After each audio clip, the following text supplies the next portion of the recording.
Wanyambe, selamat pagi saudara-saudari yang dikasihi Kristus. Mari kita mengawali hari baru dengan mendengarkan firman Tuhan yang diambil dari Injil Markus pasal 1 ayat 29 sampai dengan 39. Tuhan bersamamu. Inilah Injil suci menurut Markus.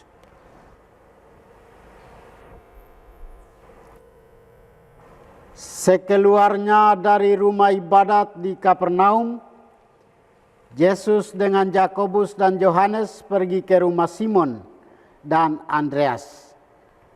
Ibu mertua Simon terbaring karena sakit demam. Mereka segera memberitahukan keadaannya kepada Yesus. Yesus pergi ke tempat perempuan itu, dan sambil memegang tangannya, Yesus membangunkan dia. Lalu lenyaplah demamnya. Kemudian perempuan itu melayani mereka.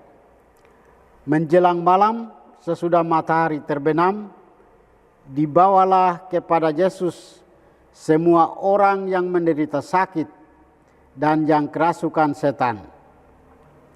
Maka berkerumunlah seluruh penduduk kota itu di depan pintu.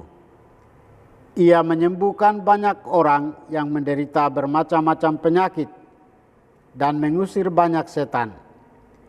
Ia tidak memperbolehkan setan-setan itu berbicara, sebab mereka mengenal dia. Keesokan harinya, waktu hari masih gelap, Yesus bangun dan pergi keluar.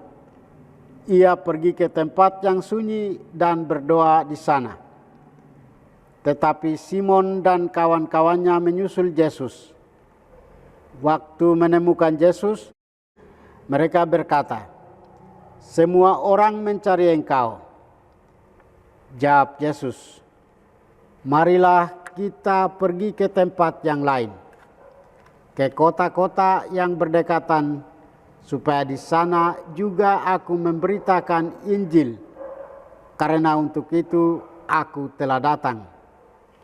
Lalu pergilah Yesus ke seluruh Galilea, memberitakan Injil dalam rumah-rumah ibadat mereka, dan mengusir setan-setan. Demikianlah sabda Tuhan. Saudara-saudari yang dikasihi Kristus, tema yang akan kita renungkan pada hari ini adalah mujizat Tuhan tetap ada untuk selamanya. Sudah menjadi hal yang lumrah terjadi di antara kita, khususnya dalam praktek hidup beriman. Orang tetap mencari dan berharap adanya mujizat di dalam kehidupan, terutama pada saat kesulitan dan penderitaan menimpa kita. Kadang-kadang orang mencari mujizat penyembuhan pada acara penyembuhan dan lainnya. Bagi orang Katolik, perlu menyadari bahwa mujizat penyembuhan yang sesungguhnya ada dalam Ekaristi Kudus, doa devosi kepada Sakramen Maha Kudus, devosi kepada Bunda Maria, dan lainnya. Mujizat tetap ada, kapan dan dimanapun, karena kita punya Yesus yang hidup, Yesus yang bisa menyembuhkan segala penyakit kita. Dalam bacaan Injil hari ini, menegaskan mujizat yang bisa terjadi kapanpun dan dimanapun. Dan ketika Yesus menyembuhkan ibu mertua Petrus, Yesus mempunyai misi yang jelas. Maka ia berkata, "Aku datang untuk menyelamatkan dan mengangkat semua penderitaan manusia." Yesus menebarkan kebaikan dengan menyembuhkan banyak orang yang sakit. Yesus mengalirkan kebaikan dan kasih kepada orang-orang yang berada dalam belenggu penderitaan. Yesus membebaskan mereka dari beban hidup yang menyiksa mereka. Ia menyembuhkan banyak orang yang menderita bermacam-macam penyakit dan mengusir banyak setan. Ia tidak memperbolehkan setan-setan itu berbicara, sebab mereka mengenal Dia. Dan tentu kebaikan ini membangkitkan kembali iman dan harapan mereka. Kebaikan ini menanamkan kasih dalam hati mereka. Kita sangat beruntung memiliki Allah yang dekat dalam Yesus Kristus, yang menjadi manusia untuk menyelamatkan kita di dunia ini.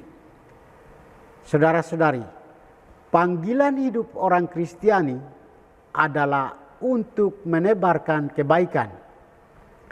Kapan dan dimanapun kita berada, hendaknya selalu berbuat baik. Sebab kebaikan merupakan pancaran kasih Allah yang menghangatkan jiwa kita, yang harus kita bagikan kepada sesama. Dan kebaikan merupakan sebuah pengejawatan iman kita yang mendalam. Yesus mengajarkan kepada kita untuk rendah hati dan mengharapkan pelayanan bukan sebagai perendahan diri saja, melainkan sebagai cara menyelamatkan manusia yang serba terbatas. Yesus melakukan semuanya itu dengan cinta yang besar.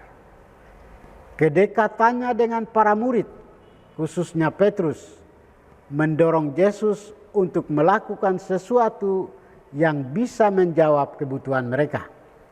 Karena itu merupakan bagian yang tidak terpisahkan dari misinya.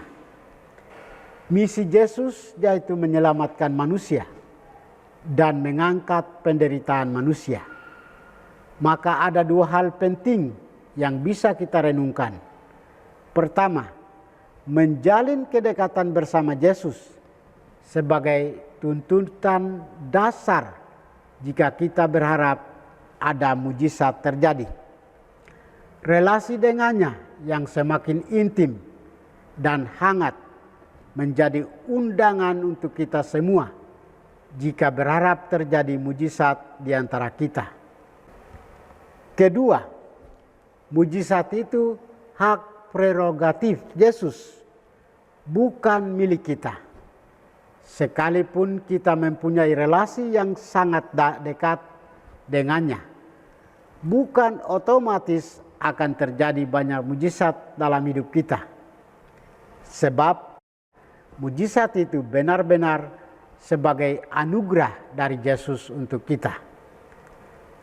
Saudara-saudari, kita sebagai muridnya hanya bisa berharap mujizat terjadi dan masih ada untuk kita.